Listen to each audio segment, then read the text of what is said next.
Hey, weirdos, I'm Ash. And I'm Elena. And this is Morbid.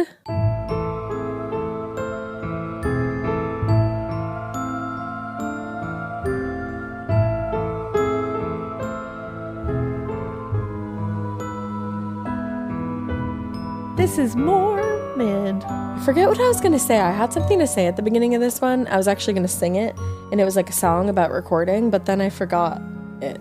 You know, it happens. Yeah, sorry. It's windy out, and maybe we're not outside, but maybe the wind just blew it right out of your brain. I didn't know where you were going with that. I don't know. I'm looking out the window. It's windy out, and, you know, we're not outside. I was like... You're like, where are we going? I was like, is she all right over there? You're like, oh, we lost her. Oh, there she goes. Oh, the wind took her. But then I was like, wind blowing mind. Even though we're not outside.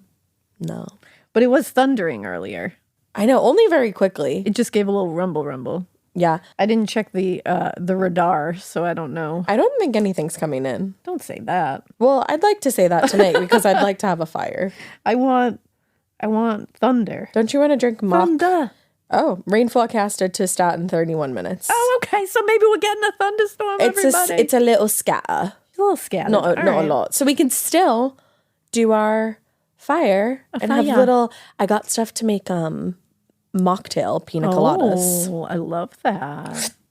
So fancy. Francois. Exactly. I love that so much. I love it. Well, today we're going to be doing part one of a two-parter. A two-parter because there's just a lot of information. You know, there's a lot of stuff going on in this one. All right. But when I tell you, it just, it really hits you over it just like, boom, gets you right from the get-go. It's like a hillbilly moment. It hits you over the head with a pineapple. There you go. It's everybody remembers that, right? From the Amanda show. It's time for a hillbilly moment. And and she'd be like, I'm going to hit you with a pineapple. Yeah. Yeah, it was hilarious. Oh, I love that show. I want Amanda Bynes to do well. She's doing pretty well. I hope she thrives. I really do. I think she passed her nail test, and she's good like, for her. I think she's going to open up her own space. I just I'm starting to see, because she has TikTok and everything, and she comes across my feed. Yeah. And every once in a while, I'm like, I feel like I can see a little bit of the light come back when she talks about stuff like that she's excited about. And I'm like, I think so. She's one of those people that you're just like, you're rooting for.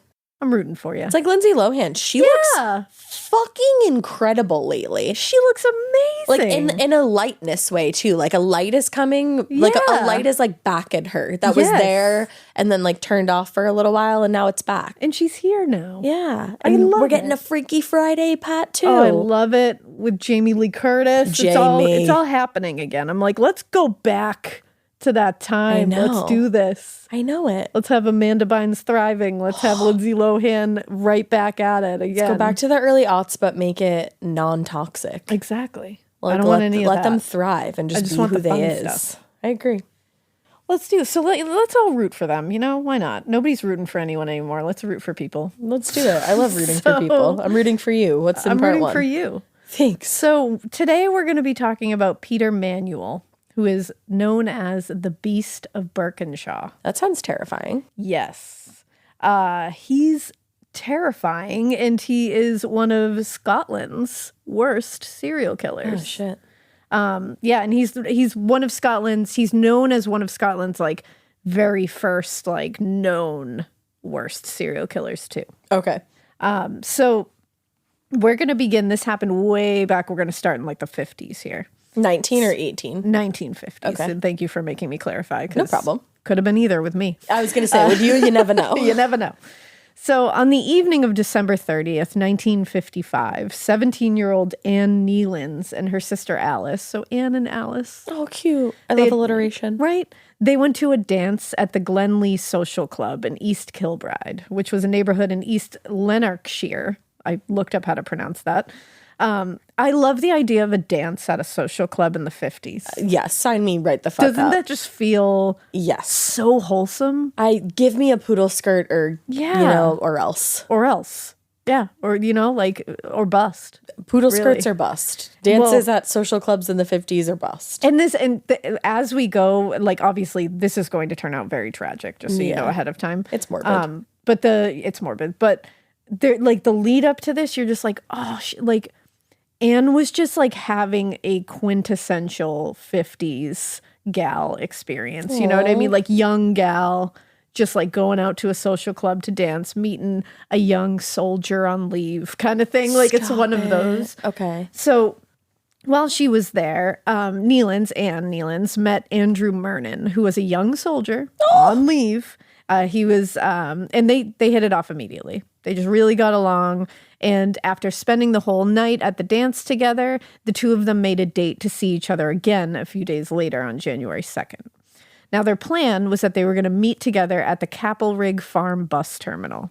And so the problem here, so they were all excited, they leave, blah, everything's fine. The problem here, though, was that Andrew Murnan had been drinking heavily that night. Oh. He was very drunk. And later, he claimed that he actually had no recollection of making this date with Anne. Wow. He said, like, it's not that I wouldn't have. I just didn't remember that I had done it, which it's like, oh, That's... No. That just makes sense. Yeah, it's just like, oh, man. So Anne, however, was unaware that Andrew had no recollection of making this date. So Anne went to the bus stop a little after 6 p.m. the day they had planned to meet up and waited for him to show up. He hadn't shown up by 6:30 p.m., so she walked down the road a little bit and she went and visited some family friends, the Simpsons. She was like, whatever, I'll just go hang out with them. Yeah, let me do something. So they chatted. The Simpsons, chatted with Anne for about 15, 20 minutes, and then she caught the 6:45 p.m. bus back to East Kilbride. She was very frustrated that Andrew had stood her up. She assumed had stood her up. Yeah. And, she was a little annoyed. Rightfully so. And actually later when the bus driver was questioned by police, the bus driver said that she remembered seeing Anne on the bus, and she specifically remembered that she seemed very irritated and put out. So she was just like, fuck this guy. Yeah. Now, Anne got off the bus at the Willow Cafe, which was a popular hangout for teenagers in Kilbride. Like, they would all just kind of like hang out, have a cup of coffee kind of thing. Nice. And when the bus driver passed the stop about a half hour later, she said she could have sworn she saw Anne in the crowd outside the cafe. She just recognized her. Mm-hmm. But that was the last time anyone would ever be able to report seeing Anne Nealance alive. Oh. Now, at the time, Anne was 17 years old. She was out of high school. She was working a full-time job. Like, she had a whole life. So she did live at home with her parents, but her parents were trying to be like kind of respectful of her autonomy at this point. Yeah. Because she was a good kid. Right. Like, she was responsible. She had it together. She earned she had their a full-time job. They believed, they could give her a little bit of leeway. I don't need to be on top of you. I don't need to know where you are at every given moment. I'm trying to let you be like an independent woman here. Yeah. That must be so hard. Exactly. Oh, I can't imagine. But that's why when Anne didn't return home that night, they thought maybe she just stayed with a friend. Maybe she would be back the following day. Yeah, she's like, reliable. Yeah. But she didn't come back the next day. And this is when they got worried and they reported her missing to the police. Now, that afternoon, as the local police were taking the report from Anne's parents, George Gribben, who was a laborer from East Kilbride, he was just having a leisure moment. He was just taking a nice little walk around the Calderwood golf course, which seems like it would be a lovely place to just take a quiet walk on a morning. Like it's quiet, no one's there yet. You're not going to run into many people. Yeah. And he said he was just, just having a nice casual day. And this is the beginning of his day. Oh, no. And he approaches some trees that are near the fifth tee. And it was just like a collection of trees. And George said he looked over and he saw what he immediately identified as a person laying face down at the base of one of the trees. Mm. And he said at first he was like, oh my God, did someone like trip and fall? Or did someone like pass out, drink too much and come and pass out in front of a tree? So he moves in closer to kind of inspect things a little bit.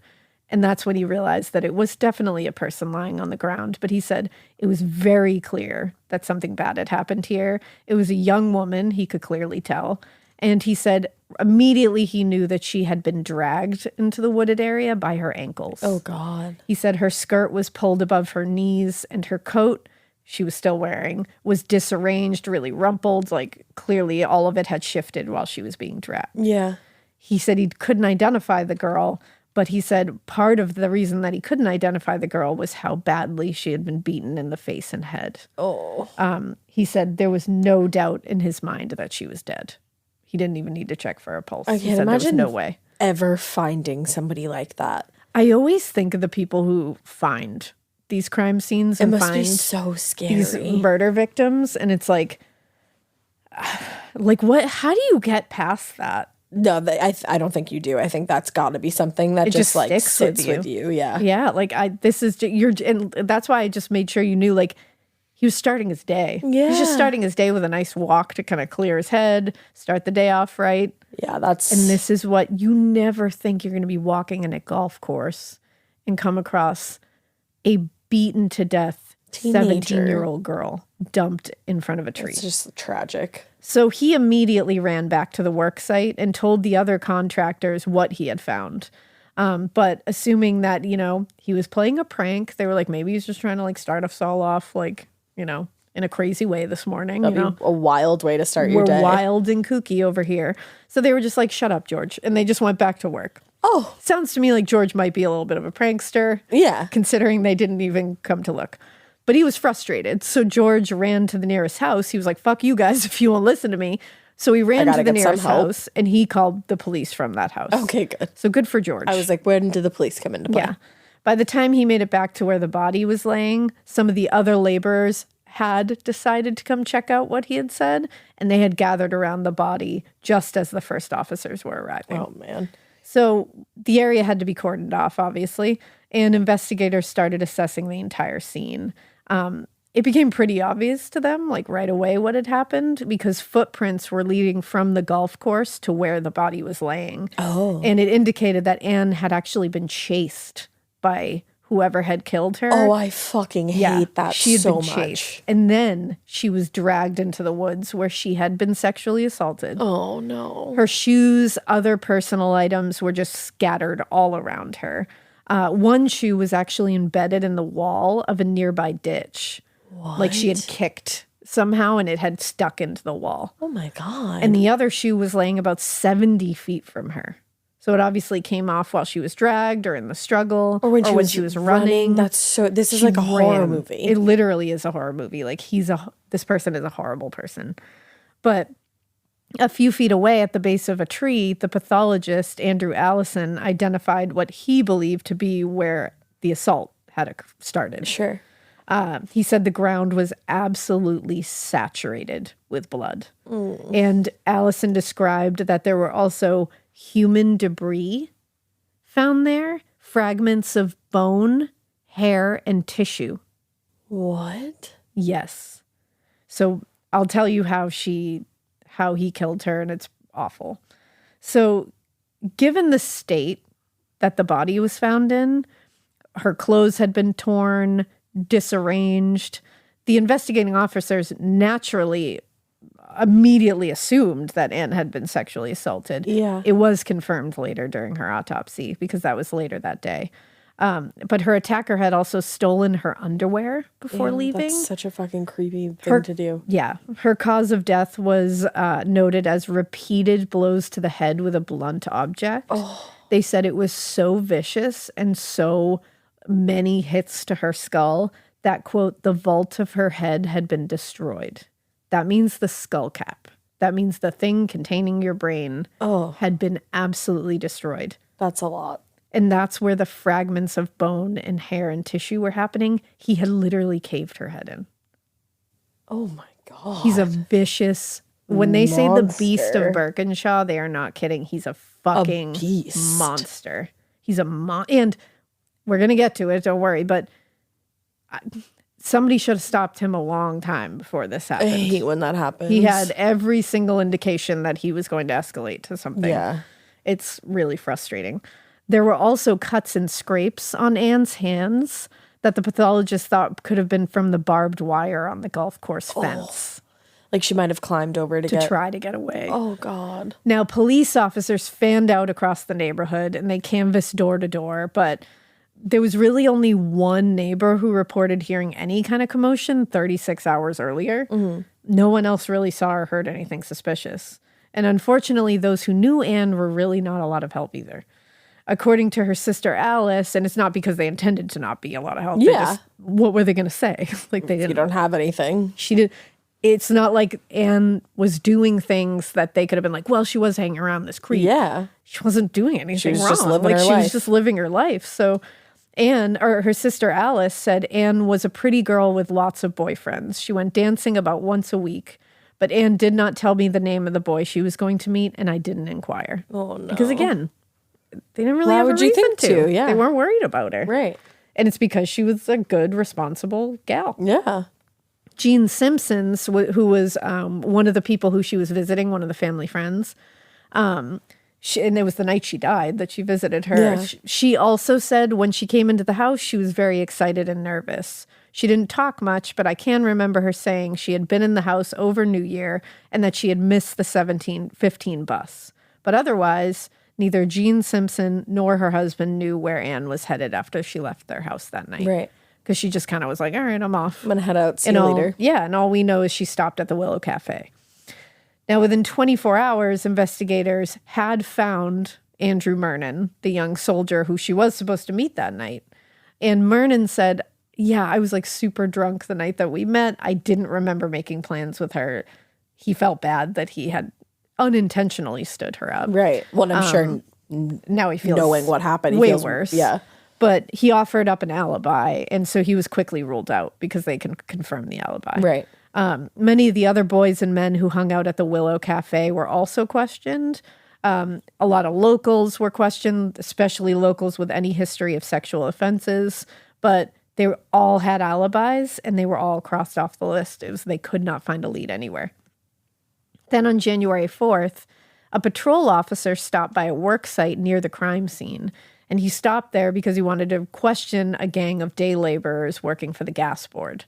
So he asked them all, like, do you remember that day? Do you remember seeing anything? Do you remember hearing anything? Do you know anybody who has been acting strange? They all denied knowing anything about the murder of Anne Nealons. But one man, Peter Manuel, appeared to have fresh scratches on his face that were very noticeable. And Manuel claimed that he got the scratches when he was in a fight in Glasgow on New Year's Eve. But the officer was like, they look fresher than that. I don't know about that. Yeah. And he was just like, I don't know. Those look like pretty deep, pretty like brutal scratches. And to this officer, they just thought that seems like somebody who was fighting for their life. Yeah. So later, this officer couldn't put this away. So he went to the home of Peter Manuel, and Peter Manuel lived with his father. And he talked to both of them, and Peter Manuel's father confirmed his alibi for the night of the murder. But the officer said, I don't buy it. I just don't buy it. Something just rang. Gut feeling. Yeah, and he was like, I'm not letting it go. Good. So he went back, and he was able to secure a warrant to go back to that house because he said those scratches, something is matching here. Yeah. And that alibi doesn't make sense. And the only person that can confirm it is his own father who he lives with. We have a bit of a bias going on here. Yeah, like something's a little off here. And he said something about this guy just doesn't sit right with me. Mm-hmm. So they returned to the house on January 12th with a warrant. And with this warrant, they were able to remove a bunch of items, a bunch of clothing from the house. And they also brought Peter to the local precinct to question him. And by that time, a foreman at the work site that Peter Manuel had been the previous week, they found what they described as a sawn-off pickaxe handle buried beneath one of the temporary buildings on the site. The fuck? And they turned it over to police because they said maybe this is a potential weapon. Yeah. Now, detectives questioned Peter for more than 4 hours, but he stuck to his story, and his father further said, nope, I'm verifying his alibi. Which I'm like, do you feel good about that? Yeah. Also, despite their best efforts to connect Peter to Anne Nealons, they just couldn't connect it. There wasn't a connection that they could find. And they couldn't put him at the crime scene, like, definitively. Mm-hmm. So they had to let him go. They didn't have anything to hold him with. They were, like, that close. Now, without any evidence or new leads, and now with this whole thing drying up, the Nealons case just went cold. And the detectives shifted their attention to other stuff going on. Now, investigators in Lanarkshire continued to investigate, even though it was like going cold. They didn't like shelve it, Yeah, they were still to do that. Doing their best. They continued investigating Anne Nealon's murder, but they weren't getting anything, and really little progress was being made. And to make matters worse, in September of that year, another horrific crime was committed that ended up kind of distracting them from the Nealons case. On September 9th, 1956, William Watt packed up his fishing gear and his dog and left for a nice solo fishing trip in the Highlands. And when he left, he was leaving his wife, Marion, who I believe was 40 at the time, and their 16-year-old daughter, Vivian, at home in Burnside, Lanarkshire. So because her husband was going to be gone, Marion Watt invited her sister, Margaret Brown, to stay with her and Vivian while William was away. On the morning of September 17th, 1956, the Watts' housekeeper, Helen Colason, she came to work a little before 9 a.m., and she went to open the back door, and it was locked, which was strange because she had worked for the Watts family for many years. So she knew them very well, and they had a very fixed arrangement that was if Vivian's mom was still asleep when she left for school in the morning, Vivian would leave the back door unlocked for Helen, the housekeeper. That makes sense. And she's like, so she never didn't do that. And then she was like, oh no, what, are they sick? Like, did something happen? So Helen walked around the house, the outside of the house, looking in, knocking on the windows. And she went along to the side of the house and she found that a glass panel on the front door had been smashed in. Oh, that's terrifying. So immediately she's like, fuck. Like, what is this? So she flags down a passing mailman named Peter Collier, who immediately helped. And he put his hand through the glass and unlocked the door. Damn. Which I was like, Peter to the rescue. This is a good Peter. Good Peter. So once inside, Peter went to the first, Peter Collier, he went to the PC. first, PC, not PM. He went to the first bedroom he found, and he came across a horrific sight. Oh, no. He found the bodies of Marion and Margaret, the sisters, the mom and the aunt, on and the bed. again, an alliteration, Marion and Margaret. Yeah, you're right. They were very obviously dead. He said, in the bed were two bodies, and the bedclothes were covered with blood. Oh, man. They were laying side by side in the bed. It looked like they were sleeping, like on their sides. Oh, man. And each had a very large gunshot to their head. What the fuck? Yeah. So Peter Collier immediately called the police from the house phone. And while he was waiting for them to come, they kind of told him, like, don't leave. But they were also like, if you see anything else, like, tell us. Yeah. So he continued looking around. He knew some by Helen telling him that there was a daughter that should be in the house. So she was like, you need to find her. So he continued looking and he found Vivian in her bed with a similar wound to that of her mother and aunt. She was still breathing. What? She was shot in the head, and you'll find out she had various other injuries to her. And her story is it's chilling. Oh, God. So she was still alive. She was still breathing. But before emergency services came, she passed away. Oh, I thought you were going to say she lived. No, yeah. From their initial evaluation of the whole scene, detectives thought that the killer probably broke into the house in the middle of the night by smashing through that window and unlocking the front door, like reaching in. That's fucking so scary. And Horrifying. The fact that the dad just happened to be away, you have to wonder, like, was the killer watching the house? I think he was watching. Oh, I hate that. And that's even more horrifying. It's so scary to think back and to think that family was just going about their business and somebody he's was watching and waiting. Prowling. Mm-hmm. I hate that. It's so chilling. It's like a horror movie. Mm-hmm. Now, they believed once inside, the killer moved quietly to the first bedroom they found. They found Marion and Margaret sharing the bed. Both women had been shot to the right side of their heads, as though they were asleep when the whole thing happened. But Margaret had also been shot in the face, just below the right eye. Oh, wow. I wonder if she, woke up, if she had been the second person killed. Yeah, they're not sure, because there were powder burns on the skin of both women as well. So that would indicate that the barrel of the gun was pretty close to their head or against their skin. And later, the coroner confirmed that both head wounds would have been immediately fatal. So it's likely that either woman knew what was happening or felt what was happening or woke up. Yeah. Maybe he just shot twice. But the investigators also noted that the night clothes of both women were definitely rumpled and rearranged, likely after death, though.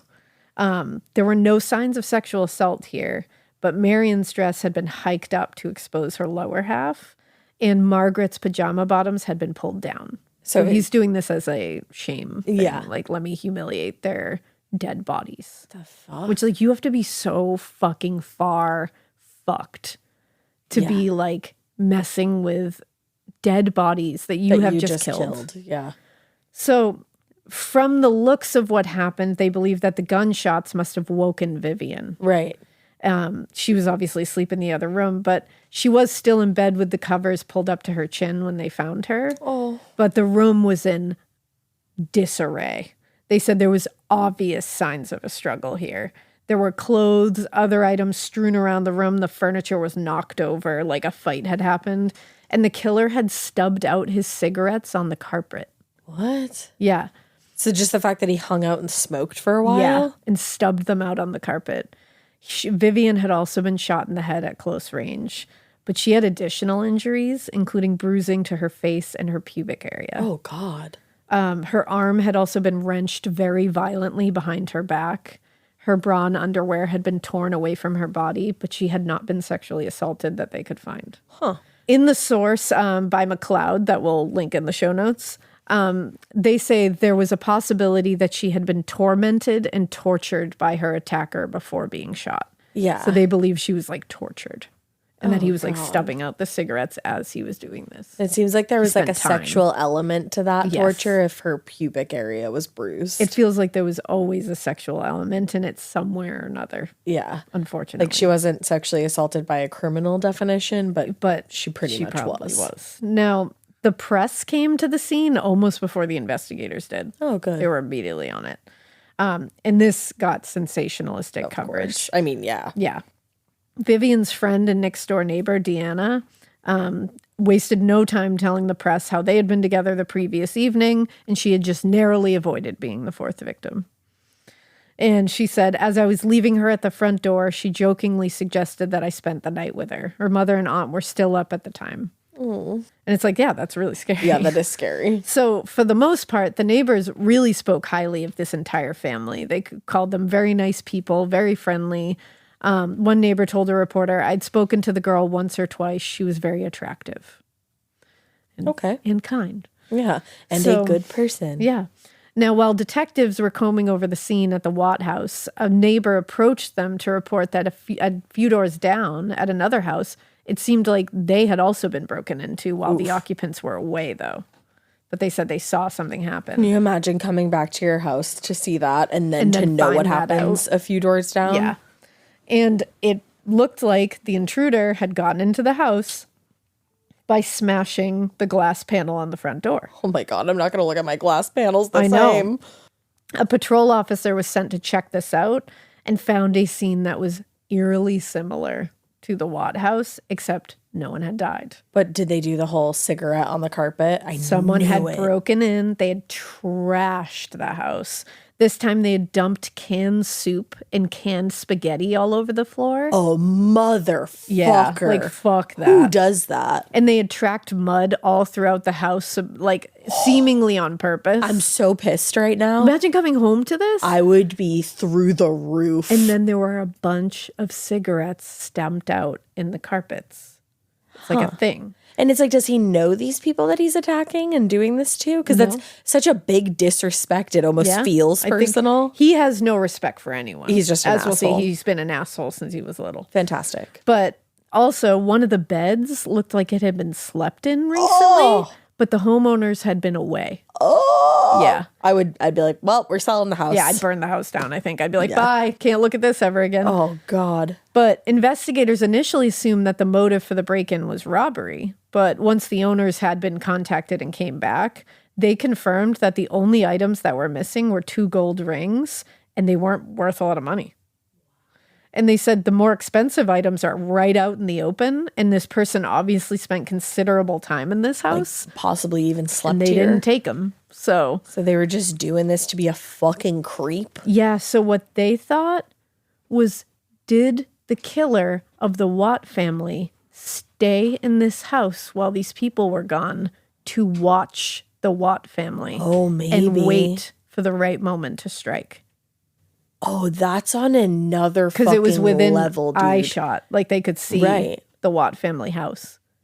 And they would be able to see their comings and goings. What the fuck? That's disturbing. Yes. And to like, even just like the break-in, it's like, how do you ever gain a sense of privacy back? Oh, I always wonder that. Like, about it must be so hard to just, how do you go to sleep how that night? vulnerable you must feel. Like, you hear about stories like this and you're like, oh, I'm like afraid to go to sleep tonight. You live something like that, and then you just have to, like, you gotta get through this. You're right. You gotta get through this. You gotta make it through. Like, that's how do you, like, it would take therapy, I feel. Definitely. Like, it would take therapy to be able to, like, work through that. Definitely. I don't know how I would work through that. God. Now, this case received a ton of widespread coverage, and it set off, like, a pretty sizable panic among young women and girls in Lanarkshire, especially. I'd be freaking out. So there was intense pressure to make progress in this case, which is not always great. Yeah. It can work in our favor a little bit, but sometimes also against it. You get that West Memphis 3 style. How confident are you in this case? 11. Yikes. Nope. So don't want that. So investigators turned to the most likely suspect in most murder cases and started looking at the dad, the husband, William Watt. So they looked at his alibi. They looked at his background. Like, I was literally on a body of water. And he's like, of course, I was on a solo fishing trip. Oh, yeah. And that looks so sketchy. It does. So neighbors and like residents in Lanarkshire spoke very highly of this family, like I said, but they couldn't say something nice about the remaining member of the Watt family. Oh, no. While Marion and Vivian were considered very nice people. And again, I don't think this is William Watt's fault. William Watt was criticized for being absent on a fishing trip on the Lord's Day. That was where his downfall went. What an asshole, huh? And it's like, guys, God, that doesn't make him a murderer. The fact that people are sanctimonious even when somebody's entire fucking family is brutally murdered and their home is broken into. Yeah. And in fact, and they were criticizing him because he was on this solo fishing trip, so he had to be tracked down by the press at the lodge that he was staying at to be informed that his entire family had been murdered in his house. Oh, by the press. That's how he found out. That's horrific. And in the weeks after this, William Watt would temporarily become the prime suspect because multiple witnesses picked him out of a lineup as well. And he was like, I live here. Yeah, like what? So he was held at Barlinnie prison, but after several weeks, he was released because the case against him was so questionable. Like, there was nothing and there there, was nothing really. there. They had nothing that showed that he would murder his entire family. Like, it just... No. And they were looking at this other house down the street, and they were like, so you're telling me that William Watt, the father and husband, booped down a couple of doors. That's the other thing. Stayed at this house, but, like, that doesn't even make sense. Like, it's like, because he wasn't gone for that much time to be even doing that. Also, so it's like, how do you explain that? Was he a smoker? That's the thing, and it's like, how do you explain that there was this, like, lookout? Clearly, like, somebody was staked out here. And obviously he wouldn't have needed to do that. He wouldn't need to. So it's like, that doesn't make a lot of sense. So none of it made sense. Like, they knew they had to, I understand why they went to him first. Yeah. Because absolutely 90% of the time that usually statistics talk. But according to Hector MacLeod, to some, he was a pathetic victim of outrageous misfortune. To others, he was a scheming villain who was fortunate not to be convicted of murder. Okay. Now, as in the case of Ann Nealon's murder, when it came to alternative suspects, Peter Manuel's name was at the top of the detective's list. Hey, imagine that. Yeah, Manuel had a long criminal history of sexual assault, among other things, and many still believe that he was absolutely the guy that was responsible for Ann Nealon's murder. Right. So he seemed a strong suspect here, too, because he got away with it. But when they questioned Peter about his whereabouts, he presented another strong alibi, which his father said, yes, absolutely. Daddy-o, we need to talk. Yep, and they searched his home, and they couldn't find anything related to the Watt family murders. So they said, okay, I don't know what to do. Now, Peter Manuel's connection to the Watt case could have just ended then and there. He had an alibi. They searched his home. Nothing. No connection. They got to let it go. Mm-hmm. And they did. They said, all right. But he just couldn't help involve himself. He could have been scot-free, but he couldn't let it go. While William Watt was still being held at Barlinnie on suspicion of murder, Peter Manuel also became incarcerated at the time for another robbery. Stop it. And they were literally serving time next to each other. Wait, what? So Peter Manuel was serving time next to William Watt, whose family Spoiler alert. Brutally murdered. Peter Manuel is responsible for murdering. Holy shit. Yeah. And so apparently Peter Manuel at that time wrote a letter to William Watts's lawyer saying that he knew that William Watt was innocent. And he said, I know the man who did it. According to Peter, a day before the murders, he said he'd been asked to participate in a robbery at the Watt home, but he declined the invitation. Oh, what a good man. He said, no, thank you. A day after the murders, the same man, he said, had come back to see him, and he said, having been afflicted by the horrors he'd committed against the Watt women, he asked Manuel to get rid of the gun he'd used.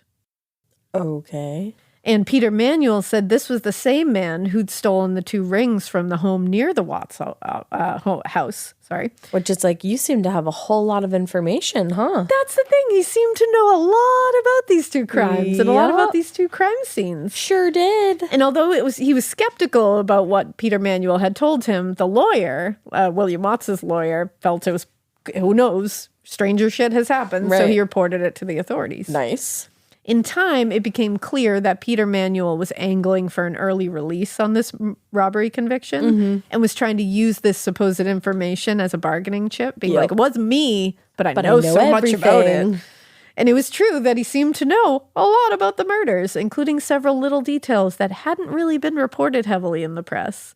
But they said it was possible, though, that he had learned them from maybe some of the papers. They weren't heavily reported on these details, but he said they were like, it's not impossible that he didn't see it somewhere. Okay. And because after all, in addition to his criminal history, Peter Manuel was known to police in Lanarkshire as an actual, like, a fantastic liar. Oh, man. So they were understandably very skeptical about the report of some unnamed man being the real killer of the Watt family. Yeah. But still, if what he said was true, they didn't want to be remiss and not just like do their due diligence and follow it up, which I'm glad they did. Good police work here. Yeah. So several officers began investigating his claims, and they started with a full-scale raid on Peter's home that he shared with his father. Damn, his dad's probably like, can you get your shit together? And it's also like, I bet you didn't see that coming. Definitely I think he not. thought it was going to lead them further away. Yeah. But not so much. it brought them closer. Oh, no. He was definitely trying to get that early release by being like, look over there, it's some guy, go find him. But they were like, no, I think it's you, actually. And in addition to William Watts's lawyer, Peter seemed to speak openly with anyone about several crimes, including Anne Nealon's murder, where he wasn't saying he did it. He speculated very heavily on the killer's identity. In an interview, Peter told reporters, I wish to state emphatically that I did not kill any of these unfortunate people. He also publicly demanded that Lanarkshire police go on record to state that investigators' recent actions, quote, had no bearing on any murder case whatsoever. He wanted them to literally go on record and say, yeah, I know we're doing a full-on raid on Peter Manuel's home, but it has nothing to do with murder. Not at all. Nothing. No. It's like, that would be a lie, Peter. Now, although some members of the police force suspected Peter Manuel of definitely being involved in the Nealons and Watt cases, it appears that at least at the time, he wasn't considered the most serious suspect. Really? To them, they said, so MacLeod wrote, to them, he was just a troublesome liar with an annoying tendency to claim he was involved in major crimes. Because he had done this before. Right, it was kind of his MO. Yeah. And he would claim he was involved in an outside way. He never did the crime. He just got rid of something for somebody. Somebody wanted me to be involved, but I said no. No, I would never. Yeah. So it's likely for that reason that when William Watt was finally released and ruled out as a suspect, no one really decided to take a closer look at Peter Manuel. And after Watt's release from custody, Peter Manuel kept writing these letters to law enforcement from prison, making increasingly fantastic claims about knowing some information about the recent murders, but he wouldn't say what, and he was very cryptic and it got more and more fantastical what he was claiming. He's intense. Yeah. And the more fantastic these claims became, the less serious anyone was taking him. Because it's very like, hey, look at me behavior. So he's like, no, people and everybody's like, why would he do that? No one would do that if they actually did it. Well, yeah. So in November 1957, Peter Manuel was released from Barlinnie and was back on the streets. Oh, God. Now, When Ann Nealons was murdered, Peter Manuel's name immediately came to the minds of several of the detectives working on the case. Yeah. But like we said, it appeared he had that strong alibi. There was really nothing connecting him to it. And when the Watt murders occurred, his name was again up on that possible suspect list. But again, no evidence to really tie him to it. But these suspicions were growing stronger and stronger after he had written that first letter to William Watts's lawyer claiming knowledge. And the thing is, it's like when you look at that series of events, that journey that we just took, where your name comes up as a suspect in a murder. Over and over. Because you have a history of being fucked up, of being involved in sexual assaults and robberies and violent things that we will talk about. You came up. You were cleared. You came up again. You were cleared. Again. And then you insert yourself into multiple homicide cases when you were cleared. That it's so interesting, That's though. so risky. But it's like, I feel like as soon as they started looking away from him, it probably pissed him off. He was like, wait a second. Because he likes the attention, it sounds like. It's he likes the so attention, but doesn't wild. want to, like, go in with both feet. Yep. But as soon as they start looking away, he's like, wait a second. Wait, but me. Like, it's like he wants credit for it without The punishment. Yeah, he doesn't want the punishment. He wants the credit for doing it. But it's just so wild, and it makes you say, who the fuck is Peter Manuel? Who is this guy? Does. And why the fuck is he going out of his way to be associated with two horrific crimes? Yeah. What the fuck? Tell me. So Peter Manuel was born in Manhattan, actually, on March 13th, 1927. He was born to Samuel and Bridget Manuel, Scottish immigrants who'd come to the U.S. to build a better life for their family. I love that. At the time, they already had one child named James, who they had to leave behind in Scotland. And this was very common for this time. They planned to send for him once they became established. I've said this in many other cases before that would happen. Yeah. They would come over, try to build that better life, and send for the child later.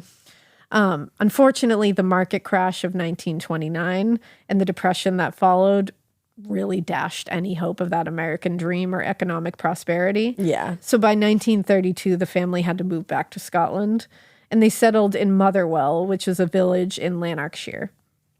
According to his brother James, Peter struggled to adjust to his new life in Scotland. He had spent the first 5 years of his life as an only child also. Oh, yeah. Then he just has a brother. Yeah, now he has a brother. And he was put into school with older, more advanced children, and he got teased a lot for for being like very different and being unfamiliar with Scottish culture and like just being different, essentially. The culture shock. So Peter's criminal career started very early. Really? Age 10. Wow. Age 10, he broke into a local chapel in Coventry where the family was living at the time, and he stole the church collection box. What a little shit. Which is fucked up for anybody to do, but a 10-year-old, damn. Yeah, the fuck? Now, around this time, he had also been acting out in school. He was getting into trouble on a near regular basis. So like you said, there were warning signs. Yeah, and on one occasion, his teacher actually found an unspeakably filthy, is how she described it, drawing that one of the students had left on her desk. And they traced it right back to Peter. Oh, no. So already you got to look at that. Yeah, that's freaky. Especially with like how he's going to treat women later. Uh-huh. Now, when she confronted him about it, she said he showed no sign of remorse. And that was a character trait that would go throughout his life. People would must have been freaky. Immediately recognize that he showed zero remorse for his actions. Right. Never.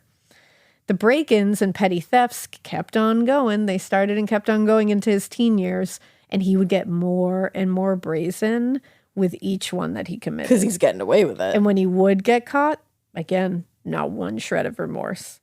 And he was really smart. He did well in school, but he didn't really apply that whole thing to his criminal career because he was caught a lot. He was caught a lot. He was punished a lot.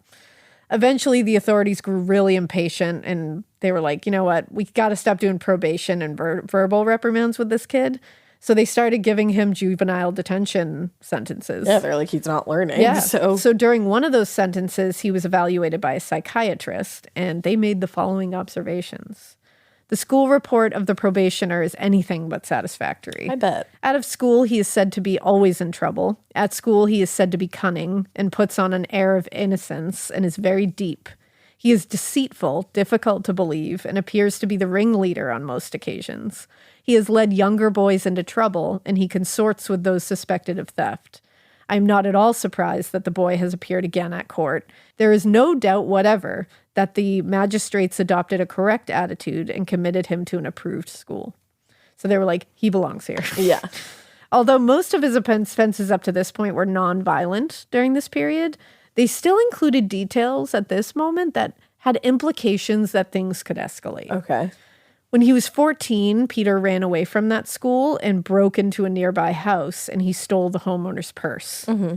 The woman returned home unexpectedly and found that he was carrying an axe, like a large axe. Oh, okay. He ran out, but he was there with a weapon. That's so fucking scary. And a year later, Peter ran into a school, or ran away from school again and broke into a home with the intention of robbing it. But when he discovered that the female homeowner, always a woman, the female homeowner was asleep in bed, he beat her in the head with a hammer. And how old was he? 14. At this point, 15. He beat her in the head with a hammer? She lived? Yeah, the attack caused a concussion and hemorrhaging and resulted in hospitalization. I bet. And when he was arrested, he pleaded guilty to the charge, and they said, but would not or could not explain why he attacked her. He just did it. Fuck? And he showed again. No remorse. And again, she's just sleeping in bed, so it's not even like she was going to catch him. Yeah. He just beat her in the head with a hammer. Oh my God. That should have been it. Yeah.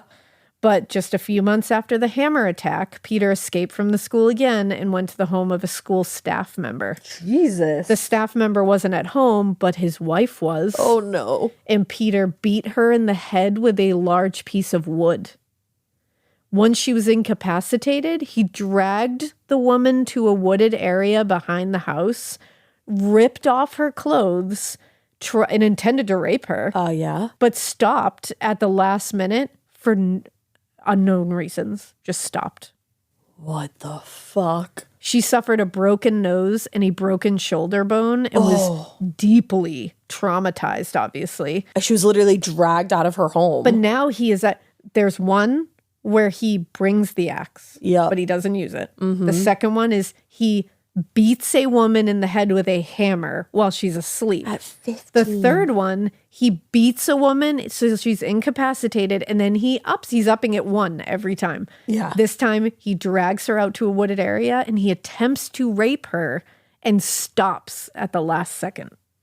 And this kid is literally like 14, 15, 16. And like, no one's sitting here going, the next thing he's going to do is murder someone, rape everybody. or murder someone, yeah. Now, it was during this time that another odd behavior emerged in Peter, which could also be significant later in his life. At some point in his mid-teens, the break-ins, which, like we said, were motivated by robbery, increased the violence against people.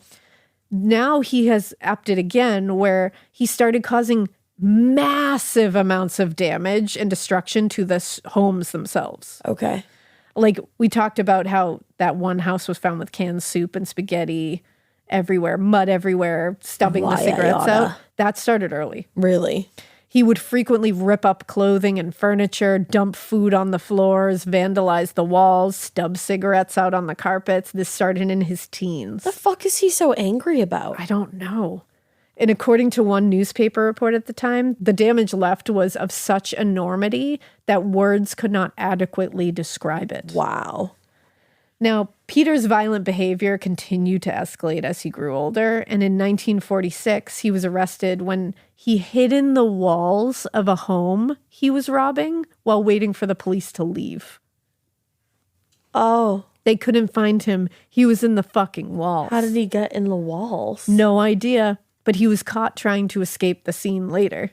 There's too many stories where people are in the walls. Yeah, I don't love that. Dislike it greatly. Everyone stop having walls, I think. I don't know. What else do you do? But while he was out on bail for that, he committed 3 sexual assaults. Jesus, and on bail? Yep, on bail. And he was quickly rearrested and sentenced finally to 8 years in prison. Yeah, what the fuck? But it was during this time that Peter had gained a reputation among law enforcement and other criminals for being a very big narcissist and a compulsive pathological liar. And a cuckoo nutman. By most accounts, he would lie about literally everything and anything, including one frequently told story that he would use where he said his father had been executed in the electric chair.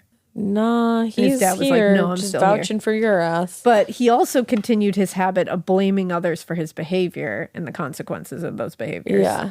In this case, for example, he blamed his incarceration on William Munsey, who was the detective constable who arrested him at the scene of the robbery. And he was like, no, I just caught you. Yeah. Like, you did it. Like, I did not make you do this. I'm literally a detective constable, so fuck off. Yeah. Peter's time in prison was also not, he was not a model prisoner.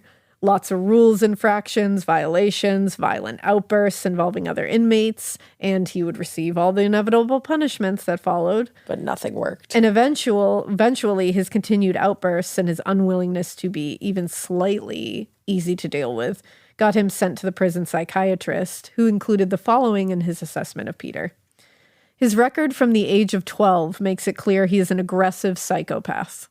Oh. He has all the benefits of the juvenile court treatment and Borstal treatment, and it is doubtful whether, even at the beginning of his sentence, any constructive work could have been done with him. There is nothing I can suggest now.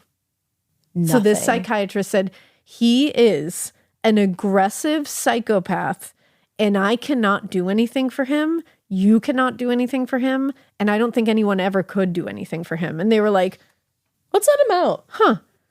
But the guards and the staff at the prison shared the psychiatrist's opinion. They were like, yeah, no, he's bad. Mm-hmm.